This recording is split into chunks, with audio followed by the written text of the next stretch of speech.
Ndabaramukije mwebwe mwese mudahengeshanya gukurikirana ibiganiro vy'imbonesha kure yanyu BTV n'umwanya w'amakuru mu Kirundi, amakuru duhera ku ngingo nkuru ziyagize. Mu Burundi biracagoye ko abantu bafungura neza kuko hari abatari bake bafise amikoro make. Ivyo vyashikirijwe n'abanyagihugu mu gihe isi yose himbaza bw'enekerezo rya 16 Gitugutu, umunsi wahariwe imfungurwa. Nabo abakenyezi birimizi ngo ntiborohewe namba mu mwuga wabo wo kurima kuko iyo bashoye ivyo barimye bahabwa amafaranga y'intica ntikize, mugabo mu gihe bagiye kurondera imbuto bakayigura izimvye cane. Vyavuzwe n'abakenyezi batandukanye bakora umwuga wo kurima mu gihe kugenda rya 15 Gitugutu hahimbazwa umunsi mpuzamakungu w'umukenyezi mwirimizi. Aya n'ayandi mu kanya isase ndabashikiriza idonido ryayo. Remo Prosper niyo nkuru ndasubiye kubaha ikaze muri ano makuru nameje kubabwira mu ntanga marara. Biracagoye cyane mu Burundi ko abantu bafungura neza kuko abatari bake muri bo bafise amikoro make, bigatuma rero badashobora gufungura ibikenewe.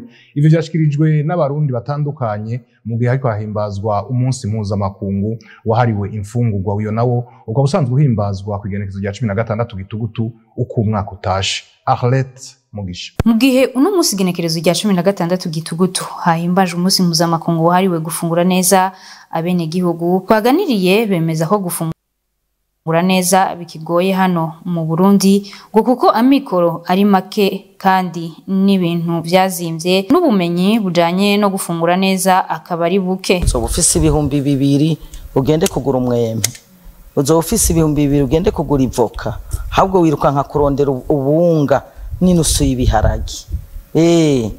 Niko bimeze, nta camwe uzoronka ufise ibinoti ya 2. Kiretse ko ntoba ndabifisemwo impamya bushobozi, iyo umuntu avuze ati icamwa ndakije araja kwisoko akakigura mu gihe aba atakirimye.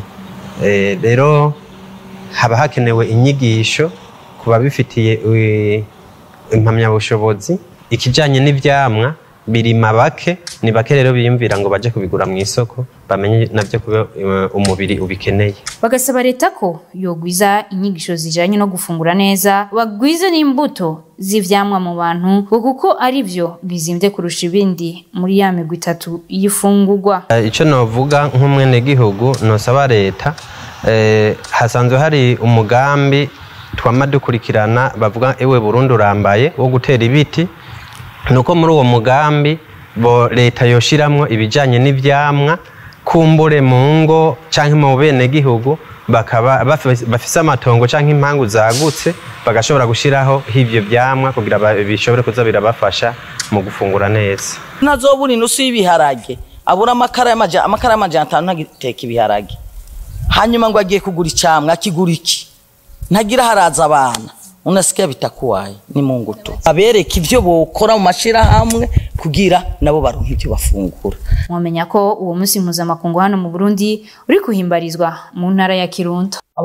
Abakenyezi bakora umwuga wo kurima ngo ntiborohewe cyane muri uwo mwuga wabo wo kurima kuko ngo iyo bashoye ivyo bimbuye ngo bahabwa amafaranga y'intica ntikize, mugabo mu gihe bagiye kurondera imbuto hageze gusubira kurima ngo bakazironka zizimvye cane. N'ubunyene Arlette Mugisha. Nubwo kurima bifitiye akamaro abakenyezi birimizi benshi ngo barabigiriramwo intambamye nyinshi zitandukanye nko kubura imirima ikwiye barimiramwo, kutaronka amafaranga akwiye iyo bashoye ivyo bimbuye n'ibindi nkuko babitwibwirira. Intambamye tugira turabura uburyo bwo kugura nk'imbuto, ifumbire no gukota iyo mirima, tukabura nk'amafaranga yo kuhakota.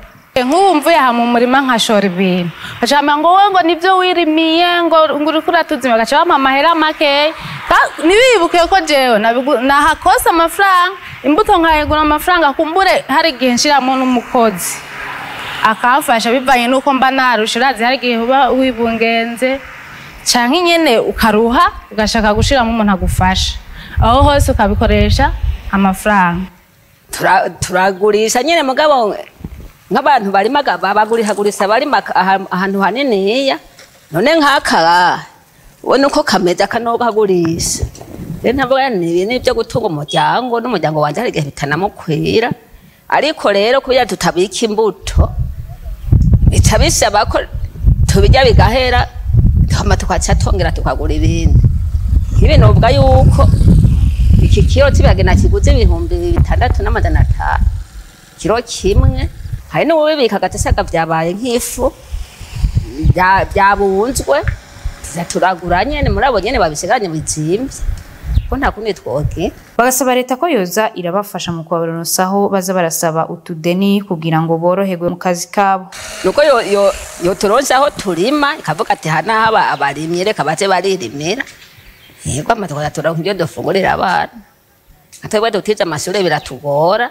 Manoronka nk'uburyo bunini cankota hanini nkaca ndima vyinshi ubushikiranganje ujejwe n'ubworozi twobusaba ko bwo dushingira igiciro c'umuntu akuye mu murima agiye kudandaza ku isoko n'ugiye kugura ku isoko akagira igiciro ciwe kugira natwe turonkere hakoyo ntibaze baraduhonyorako ushoye nk'ibigori ukazabamo ngo nk'ibigori ngo 10 ngo turaguhamwa 500 nawe ugiye kugura nk'ivy'imbuto ugacugura ibigori 3 2,500. Mwomenya ko abo barimyi batuganiriye ivyo mu gihe kuri uyu wa 15 gitugutu ariho bahimbaje umunsi mpuzamakungu wahariwe umukenyezi mwirimizi. Abashinga ntahe barakwiye gushikira abakenyezi babo babirimizi mu ntumbero yo kugira ngo bakomeze itunga ry'imiryango. Ivyo byashikirijwe n'abagabo bamwe bakorera mu gisagara ca Bujumbura mugabo bafise abakenyezi babo babirimizi mu ntara zo hagati mu gihugu bakaba bishikirije mu gihe kugenezo rya 15 gitugutu ku mwaka utashe hahimbazwa umunsi mpuzamakungu umukenyezi mwirimizi. Elvis Munyaneza. Abagabo basanzwe bakora imirimo yo kwisumamwo bafise abakenyezi babirimizi baremeza ko hatabaye gufashanya hagati ya babiri urugo rutokomera. Mu bisanzwe bivanye n'imirimo turangura turabigenza neza. Kimwe amikoro arashobora kuba make hama rero mugabo yo amikoro turose nkako gahumbi tukamurundikira gasabuni utuvuta barabishima uko nyene ku buryo bwo kubera niyo mikoro tuba dufise. Mu bijanye n'indero y'abana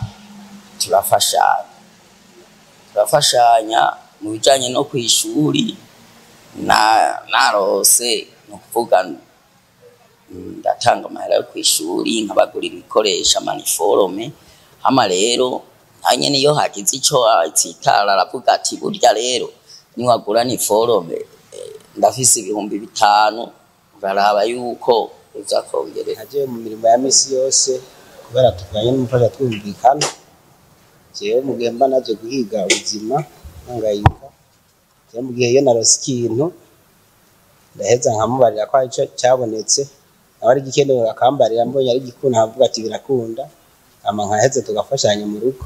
Babandanya bahimiriza abagabo badafasha abakenyezi babo kwikebuka. Kuri iyo nyifato y'umuntu ashobora gufata uko mu rugo agashaka kutwikumira ko twose ari umugabo, impanuro nashobora kumuhereza nuko yomenye yuko ikiba kibonetse cyose mu ntuze mu muryango muba mugisangiye mwese hanyuma kikabafasha maze kikabakura ku ntambwe muba muriko kigatera kibajana ku ntambwe iri imbere. Icyo nohanura icyerekeye abadamu nabo bashobora kuba badafata neza ibyo mu muryango nukuri hariho abadamu bashobora gufata ibintu byo mu muryango ugasanga bari kuba bifata nabi ngo ni kubera wa mugabo wiwe ngo ni kubera atari hafi cyangwa agafita n'ikiyumviro ngo wa mugabo ngo yari ngo nawe nyene ngo ibintu ngo wari karasesagura ngo byari kararonka. Rero icyo nohanura abantu b'abadamu nkabo bohinduka. Mu bisanzwe umuntu w'umugabo niwe ajetwe umuryango, rero iyo utari kurafasha mu vyujejwe ni icaha kibi.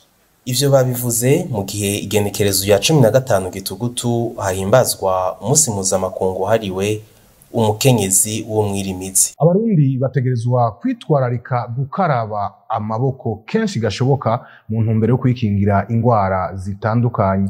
Bikaba biri mu itangazo ryashikirijwe n'umushikiranganje w'amagara y'abantu no kurwanya ikiza ruhonyanganda sida Lidine Baradahana mu gihe hahimbazwa ku igenekerezo rya 15 Gitugutu umunsi mpuzamakungu wahariwe gukaraba amaboko. Uko umwaka utashe ku igenekerezo rya 15 Gitugutu Uburundi bwama bwifadikanya n'amakungu mu guhimbaza umunsi wahariwe gukaraba iminwe n'amazi meza n'isabuni. Icivugo mpuzamakungu cy'uyu mwaka kikaba kivuga giti umwanya wose twamana iminwe isukuye. Umunsi wahariwe gukaraba iminwe n'amazi meza n'isabuni nakaryo keza ko kwibutsa bene gihugu akamaro ko gukaraba neza iminwe dukoresheje amazi meza n'isabuni. Bidufasha kwikingira indwara zituruka ku isuku rike zitari nke nka kolera, amacinya, inzoka zo mu nda, tifoide, ubukangwe n'izindi, mbere tutibagiye na cakiza karanda ca corona virusi. Twibukanye ibiringo bikuru bikuru byo gukaraba navyo akaba ari ibi: imbere yo gutegura imfungurwa, imbere yo gufungura, imbere yo konsa umwana, imbere uvuye mu kazu ka sugumwe canke uhejeje gutegura umwana yabihije. Vyongeye tubwirizwa kumenya gukaraba n'amazi meza n'isabuni igihe cyose dushitse imuhira canke igihe cyose duhejeje kurangura ibikorwa vyanduza intoke. Vyongeye tubwirizwa kumenyera gukaraba n'amazi meza n'isabuni igihe cyose dushitse imuhira canke igihe cyose duhejeje kurangura ibikorwa vyanduza intoke. Uyu munsi ushitse igihe igihugu cacu gihanganye n'ikiza ca kolera. Tuboneyeho akakanya ko kurarika bene gihugu gukaraba iminwe n'amazi meza n'isabuni kuko niyo nkinzo ku rugamba rwo kurwanya indwara zo gucibwamwo.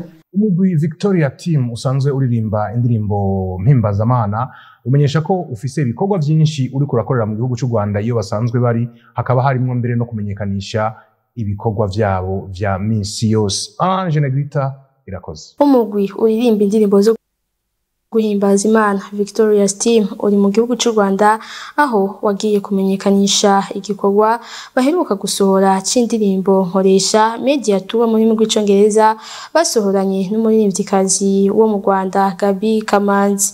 David Lionel Nzeyimana arongoye Victoria Team akaba yavuze n'ibindi bikorwa byabatwayeyo.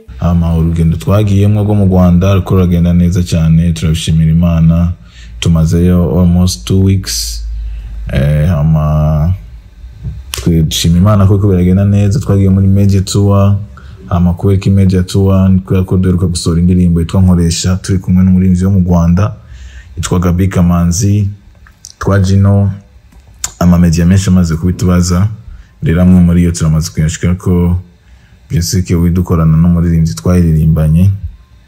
Hariho n'ibindi bikorwa turakorera ino, hari indirimbo ziri muri studio. Nivyo muri rusangi, ariko dushima Imana ko biragenda neza cyane. Yes, nibaza ko ni indirimbo ziri muri studio, amaprojet dufise muri studio. Very soon tuzobibamenyesha ivyo twagiyemwo vyose bimaze kuba prêt, bimaze kuja habona. Murakoze cyane. Uwo mugwi ukaba uvuga ko kumenyekanisha iyo ndirimbo bimenyesha makuru vyo mu Rwanda bizozana akarusho kanini kuko bazogera aho batari bwagere mu kwagura akarere.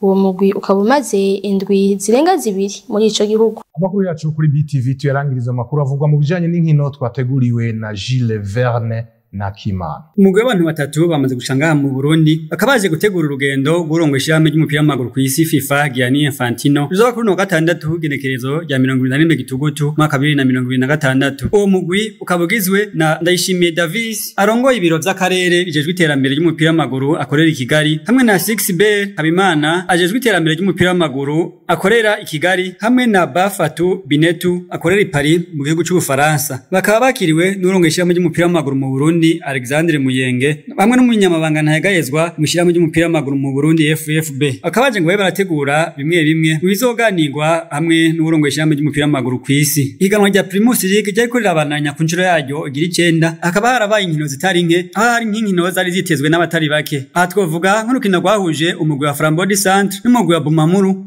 birangira umugwi wa Frambody Centre utsinze ibitsinda 3 kubusa bw'umugwi wa Bumamuru. N'urundi rukino rwahuje umugwi wa Rukinzo n'umugwi wa Message Ngozi, umugwi wa Rukinzo utsinda ibitsinda 2 kubusa umugwi wa Message Ngozi, hamwe n'urukino rwahuje umugwi wa Vitaro arugize imisi udahagarikwa, aho mu nkino zose zigera kuri 7 batari bwatsindwe urukino na rumwe, ariko bakaba bare batsinzwe n'umugwi wa Burundi Sport Dynamique utari mu bibanza vya hafi. Gushika ubona aho umugwi wa Vitaro watsinzwe ukaba ari ukirongoye iyindi migwi, aho uri mu kibanza ca mbere n'amanota 21 mu nkino 8 bamaze gukina, akurikirwa n'umugwi wa Frambody Centre ufise amanota 20 mu nkino 9, Message Ngozi kaza mu kibanza ca gatatu n'amanota 17 mu nkino 9 bamaze gukina. Umugwi wa Musongati FC ukaza mu kibanza ca kane n'amanota 16 mu nkino 8 bamaze gukina. Umugwi wa Aigle Noir ukaba uza mu kibanza ca gatanu n'amanota 16 mu nkino 6 gusa bamaze gukina. Imigwi nka Moso Sugar akaba ari iza mu bibanza vya nyuma, aho uza mu kibanza ca 14 n'amanota 4 mu nkino 9. Umugwi wa Tel Aviv ukaza mu kibanza ca 15 n'amanota 4 nawe nyene mu nkino 9. Mu kibanza ca nyuma hakaza umugwi wa Magara Young Boys ufise amanota ubusa mu nkino 8 bamaze gukina n'ideni rigera ku bitsindo 18. Aha rero akaba ariho tugarukirije amakuru twariko turabashikiriza. Nshimire mwebwe mwese mwariko murayakurikirana,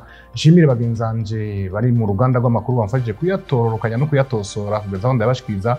Ntibagiye gushimira abari mu buhinga bw'ivyuma n'uwarayahagarikiye Remo Prosper niyo nkuru. Ndabifurize kugira ibihe vyiza muraba ibiganiro vya BTV naho utaha.